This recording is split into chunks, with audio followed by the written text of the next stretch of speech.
sort of a framework of how we look at the Bible. And we previously studied before this series covenant theology, which is a different sort of framework. Usually people that are, I would say, Reformed theology, basically like Presbyterians and people that would study Calvinism and stuff like that, they would be leaning more towards that way. This is a different framework, and how it's described, basically, if you're building a house, you got to have some studs and some frames and get the rafters and things like that, so that you could put all of the sheeting and drywall and everything's attached to that.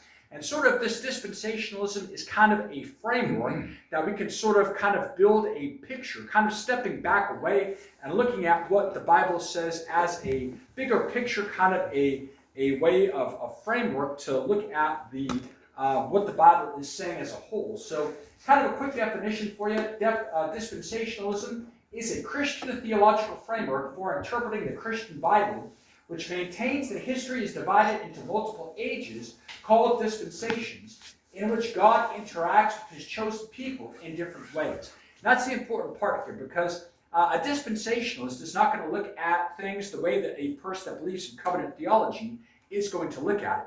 Because again, with covenant theology, they're saying that the big thing is these covenants that are there. And we looked at all of those covenants there the main ones anyways that people would say. But dispensationalism is a little bit differently because it's more of a timeline. And we'll look at that in just a second with the pieces of paper that were passed out there. But it's really more of a timeline, and that God is dealing with people differently depending on the period of time in which we're living. So a quick definition here what dispensation is. There's two basic definitions there. This is coming from Google here. The first definition is an exemption from a rule or usual requirement, and that could sometimes be applicable to it. However, in the context of what dispensationalism is talking about, it's really more the second definition here is a system of order, government, or organization of a nation, community, etc., especially as existing at a particular time. So some similar words would be system, order, scheme, plan, arrangement, organization. And Sister, you'd also said that yours said a stewardship, right? Yeah. So yeah, there could be some kind of similar interchangeable words. And I would say that's all kind of similar, words that what Margie had as well with that. But pretty much it's basically a order or structure of how things are being done. Okay, so again, quickly, I don't want to spend a whole lot of time with this, but it's basically a theology. And one of the main differences here is that we come across reading the Bible literally. So for myself, I'm an independent fundamental Baptist, which means that I believe the Bible as literally as possible. Now, some people will look at the Bible and say most of it's a picture of something. It's not really real. For example, they'll say hell is not real. There's no real hell. They'll say it's a picture of torments, and it's figurative and things like that. However, for me, when I read the Bible, I believe it as much as literal as possible. So the Bible says that there's a real heaven. I believe that there's a real heaven. It says that there's a real hell. I believe that there's a real place called hell where people will be punished for all eternity if they reject the gospel. So, there's different ways of looking at that. Some people are more evangelical, neo-evangelical, and that's kind of a different topic there. But again, the main reason that for myself, I really think that dispensationalism answers the question of the framework a little bit better than covenant theology is because if you read the Bible literally, this is what you're going to come to, is this basically a structure. And again, as much as possible, I understand that there might be a few places that we have to be a little bit figurative, and obviously some of the Bible is somewhat poetic. So, but as much as possible, we try to read the Bible literally. So one of the main distinctions between covenant theology and dispensationalism is basically the covenant theology holds that there are separate plans. So basically that God has one people, and the people of God are redemptive throughout history called Israel. So basically what they're saying is that there's a replacement theology, that the church has replaced Israel. However, for myself as a dispensationalist, I don't believe that that's accurate. And again, reading the Bible as literally as possible, I believe that there are still a people of descendants of Abraham, literal people descendants, that are called Israel today. We have a nation of Israel, but it's more broad than that. Any descendant physically from Abraham would basically fall under that category as well. So again, to me, that's a big difference between covenant theology, where they're trying to spiritualize the church and saying that it has replaced Israel. And again, for myself, I don't believe that it has. I believe that God, at the end times, will come back and address Israel at a future date, and is going to address him. But right now, we live in the church age. So basically, God has kind of put aside the nation of Israel and is focusing on the Gentiles in the age that we live in, called the church age. So again, going on to that there's two distinct peoples in dispensationalism. So Israel is Israel, and the church is the church. So again, I'm not trying to spiritualize it and say that the church has replaced Israel. I don't believe that that's accurate. And again, if we read the Bible literally, that's what we come to the conclusion. But again, if you're taking things as more figurative or more spiritualizing things, then yes, I can understand where maybe people would come across with covenant theology. But again, quickly here, dispensationalists hold that the church has not replaced Israel in God's program, and that the Old Testament promises to Israel have not been transferred to the church. That's important as we're going to be looking at, because I think it's probably about 3 or 4 weeks we're going to be specifically looking at some specific evidences and points that are different in today's age. For example, in the church age, we don't have to offer sacrifices of lambs and goats and oxen and all of these things. So there are a lot of differences between how the Old Testament paradigm sort of worked and how the New Testament sort of works as well. So we'll look at a little bit more details with that, but this is just kind of giving an overview. Now, an important thing here is that we don't believe that salvation has changed in any way. Yes, there have been ways that God has revealed himself to us differently, but dispensationalists believe that salvation has always been by grace through faith alone. And, people will say, well, what about the Old Testament law and this and that? Well, they still had to believe it in order to do it. So if they didn't believe it, then they wouldn't be doing it. So again, it's by the faith that they were saved, even under the Old Testament dynamics there. So again, in the New Testament, it's more specifically not just generically God, but specifically Jesus Christ that we must believe in order to have salvation. But again, it's always been through the grace of God and faith alone in the Lord. And again, just dispensationalists teach that the promises that God made to Israel in the Old Testament for the land and many descendants and blessings and so forth will ultimately be fulfilled in the 1,000-year period spoken of in Revelation 20. So I was kind of planning out how this year is going to be going, and if things go right for the Sunday school hour, we're going to continue on through this study on dispensationalism. And I think we're probably going to transition into like an end times study. So we'll come back to those ideas with some things that are going to be fulfilled in the 1,000-year millennial reign. And again, I don't spiritualize that. I'm not saying that it's currently happening or that it's not going to happen, because again, people that try to spiritualize this will say, well, there's no 1,000-year millennial period, or that we're already in it, or something like that. And I totally reject those ideas. I believe that there will be a literal 1,000-year period, that Jesus Christ will reign as the King of Kings on this earth one day. So again, I'm not trying to spiritualize this or something like that. That's an expectation I'm still waiting for to happen. So again, dispensationalists believe that just as God is in this age focusing his attention on the church, he will again focus his attention on Israel. And there's a few references there, Romans chapters 9 through 11, and also Daniel 9:24. Now, in the second hour, for the 11 o'clock hour, we just started a series on Ecclesiastes. However, the next book that I'm hoping to look at is going to be Daniel. So as we're going through the end times, I'm probably going to skip on the 70 weeks until we get to the actual book of Daniel there. But there's still a lot to cover for the end times, so don't worry, we have plenty of material here for all of that. And hopefully you have the handout here. I took a lot more time. I'm just kind of briefly go over this here. And if you need more handouts, I think we could probably get some as well later on. But again, the main thing to take away from this is that there are separate periods. And dispensationalists believe that God is dealing differently with people in each of these periods. And again, we looked primarily at the first two periods within the antediluvian age, which diluvian means flood. So ante means before. So basically before the flood is what this is referring to here, this period. But that's even separated into two specific periods. The first period being where the Garden of Eden and Adam and Eve were in the Garden of Eden in basically paradise, perfection. Of course, they sinned, disobeyed God, were kicked out, and that's basically the end of the first dispensation, because after that, they were prior to the flood, and basically there was a certain way in which God was dealing with them at that time as well. And then the flood happened, and then we're going to be looking today in more details here at some specific verses and things at, I think, 3, 4, and 5 here, if I'm not mistaken. We'll see how far we get with the time. But basically, it goes from the post-Diluvian, which means after the flood. So we're going to be looking at that today with the civil government and stuff. And then also the patriarchs would be the fourth category.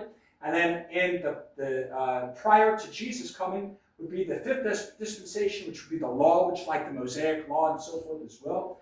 Now, we currently live in the sixth area, which is called the ecclesiastical dispensation. That's referring to the church age, with the Greek root there, the ecclesia, so meaning church there. But again, this is basically the church age that we're in now. The next time line that I'm looking forward to is the rapture, that Jesus is going to come back, call his believers and those that have already passed on in Christ and will be evermore with him. There's going to be a 7-year tribulation period. Then Christ will come back here in this third age of the ages, which is separated into two categories. And the first of those is point number 7. That's the millennial age, like I said, the 1,000 years, that Christ will literally reign on earth here one day. That's going to happen at that time. And then Satan's going to be loosed, and then basically the end of the world is going to happen, and God will make a new heavens and new earth, and we'll look at that in more detail at that time. But basically, God is dealing differently with people during each of these periods. So as we're going to be looking at some of these things, we don't live under the same laws and rules as they did in the Garden of Eden. We don't live under the same laws and rules as they did under the patriarchs or under Moses. And we'll look at, like I said, in a few weeks, a little bit of very specific examples of how those things are different. But we live in the time frame called the ecclesiastical area, the church age, the age of grace. It's all kind of the same interchangeable meanings and so forth there with that. Again, this is another handout there that if you need this, we can probably make a copy for you there. It's basically the same thing as this previous example, this illustration. It's laid out a little bit differently. Now, there are different ideas with dispensations. Again, this is not in the Bible. This is just Bible scholars have kind of read the Bible and kind of categorized this like it is. Now, again, just even thinking about the Bible, when the Apostle Paul was writing the book of Romans, he didn't split it up into chapters and verses. It was just one long, actually, it didn't even have spaces, if you can believe that, because, again, Greek, they didn't use spaces. So basically, it was all just meshed together. That's just how their writing style and system was. So some of those things that it's like, man, Paul has like a 20-verse, sentence. I mean, part of it kind of comes because of how Greek is structured and everything like that in the original languages. But again, the most minimalist could separate basically the Old Testament, say the law. They could say the grace, and they would say the kingdom is the future events. Now, I would more lean on like the 7 or 8 step approach there. But again, it's not necessarily a bad thing to kind of think about this simplistically. Sometimes it's easier in that way to kind of put in your mind the Old Testament versus the New Testament versus the things that are to come. And that's kind of, I think, what that's showing here. A little bit more separation there would be the patriarchal and everything before Moses, basically Moses, and then when Jesus comes in the church age, and then Zionic, which is kind of a reference to the future nation of Zion that Jesus is going to rule over in the millennial kingdom and so forth. Now, I kind of lean more a little bit towards the 7 or 8 step approach, and I think that it's kind of color-coded in a helpful way as well, because the first 3 in the grain, there's sort of a connection there that we kind of are looking at and seeing, and as God goes through time, he reveals more of his will to us. He reveals more of his expectations for us. And we get to know a little bit more about who God is.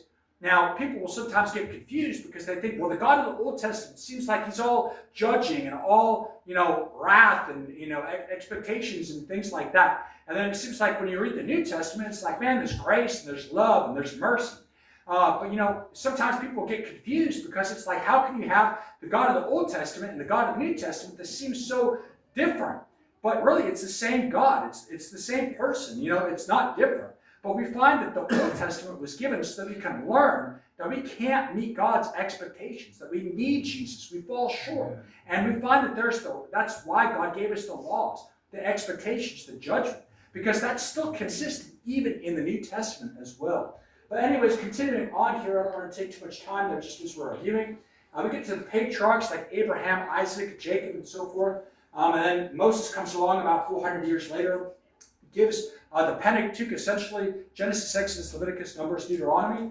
And from there, including in that period in the Mosaic or law, we basically kind of combine all of the prophets as well. So everything like Isaiah, Jeremiah, Ezekiel, all those guys would be kind of thrown into that as well. So basically, the church age when Christ came is kind of the big distinction there. And again, that's not all that different in some ways from what covenant theology teaches.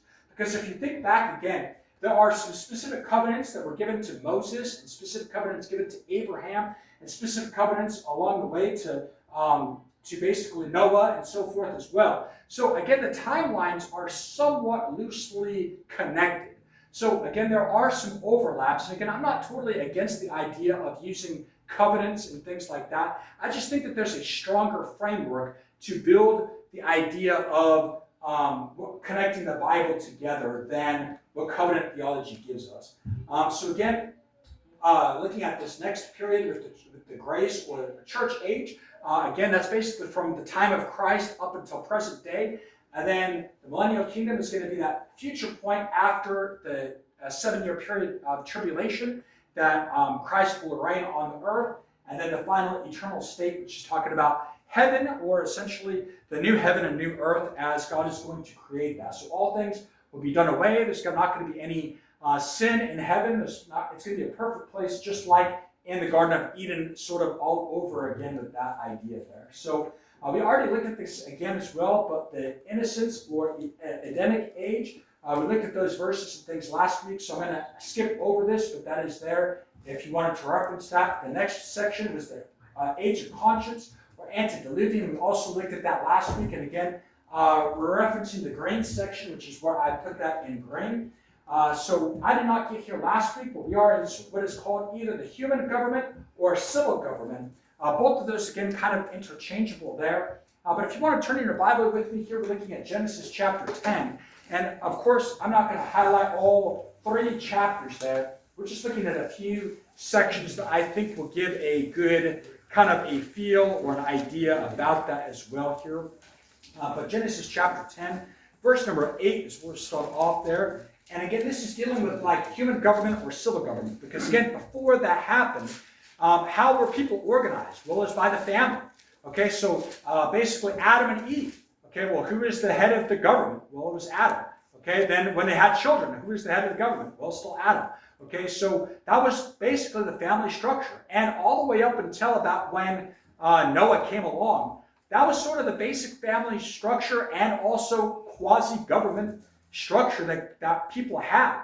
I mean, I'm sure that they had, like, the oldest person that was alive was the head guy, and they just kind of ran with the show, and whatever they said sort of went. But as people started to populate the earth, it kind of became a little bit more impractical, and people had to break down the government a little bit differently there. So looking in Genesis chapter 10, we'll start in verse number 8 and read down to verse number 10. It says, "And Cush begat Nimrod. He began to be a mighty one in the earth. He was a mighty hunter before the Lord. Wherefore it is said, even as Nimrod, the mighty hunter before the Lord. And the beginning of his kingdom was Babel, and Erech, and Akkad, and Calneh, in the land of Shinar." So I'll stop right there because, again, it's already listing some places there. He has kingdoms. Okay, his headquarters, if you want to call it that, was at Babel. That was obviously famous for the Tower of Babel because the same guy, Nimrod, it seems like he was a very good hunter. And it seems like people just really respected him and said, hey, let's vote for Nimrod for president. And they just all said, hey, he can bring home the bacon and we like to eat, so let's vote him as the president, right? So they all started to vote for him, and he became basically the first ruler of the earth, essentially. So it was sort of separated into these various kingdoms because even at this point, the earth was starting to become populated. after the flood, people were sort of spreading out to other areas. So he kind of divided his area that he was ruling there into those kingdoms that are listed there in verse number 10. Erech and Akkad and Calneh. So again, that was in the land of Shinar, which is pretty much mostly modern-day Iraq, somewhat into Iran a little bit there, sort of in the Fertile Crescent, the Mesopotamian region, if you know where that all is, kind of in your mind there. The next chapter here in chapter 11, if you want to turn the page probably there to verse number 1, we'll read down through verse number 8. You could just follow along with me here as I read Genesis 11, verses 1 through 8. And again, this is dealing on the topic of civil government or human government, if you want to call it that. Okay, so Genesis 11, verse number 1. And the whole earth was of one language and of one speech. And it came to pass, as they journeyed from the east, that they found a plain in the land of Shinar, and they dwelt there. And they said one to another, Go, let us make brick, and burn them thoroughly. And they had brick for stone, and slime had they for mortar. And they said, Go to, let us build a city and a tower, whose top may reach unto heaven. And let us make us a name, lest we be scattered abroad upon the face of the whole earth. And the Lord came down to see the city and the tower, which the children of men builded. And the Lord said, Behold, the people is one, and they have all one language. And this they began to do. Now nothing will be restrained from them, which they have imagined to do. Go to, let us go down, and there confound their language, that they may not understand one another's speech. So the Lord scattered them abroad from thence upon the face of the earth, of all the earth, and they left off to build the city. Therefore the name of it is therefore is the name of it called Babel, because the Lord did there confound the language of all the earth, and from thence did the Lord scatter them abroad upon the face of all the earth. So I'll stop right there at this time and just kind of recap a little bit about what's going on. Like I said, with the Tower of Babel, the big fear that they had was that they would all be scattered abroad. They would sort of forget, they collectively who they were as humans. Now, obviously, they didn't have cell phones. They didn't have email that they could just stay in touch with everybody easily. So it kind of does make sense, I guess, from a human perspective, which is kind of interesting too, because as we're looking at the book of Ecclesiastes in the next hour, oftentimes the human perspective is simply wrong. Okay, we think that we're so great and wise, and we have technology and science and all of these things, but many times our human perspective is just simply wrong. So again, this was not the right thing to do, because again, we look at here and God is not happy with what they're doing. And one of the things that he decides to do is to create other languages, because he says, basically, as a united group of people all being able to easily speak the same language, that basically they're able to accomplish anything that they put their minds to. So obviously, some of that's going to be good, but a lot of it's probably going to be bad as well. So God's trying to make it a little bit more difficult for us to sin and fall into this trap. Now, another thing we have to understand is, why did God tell them to go about? Well, if you read back a few chapters, basically God had told them to go and replenish the earth. Okay, so they were already disobeying God by staying basically in that same area. So really, God had wanted them the whole time to go and find places, go populate the earth, but that's not really what they were doing. They were just sort of staying in that same area in the Fertile Crescent region there. So essentially, when God saw that they were just wanting to stay there and build this tower up to heaven, he was like, man, this needs to change. We need to get those people all away. And it's interesting, too, because you see the Trinity right here, as it's even mentioning there. It's referring to God in the plural there as well. So let's see, where am I at here? In verse number, just right there. Okay, verse number 4, and it says after the semicolon there, if you have a King James, and let us make a name. Let us be scattered abroad. Excuse me, that's not what they're referring to. Where are we at here? I'm lost my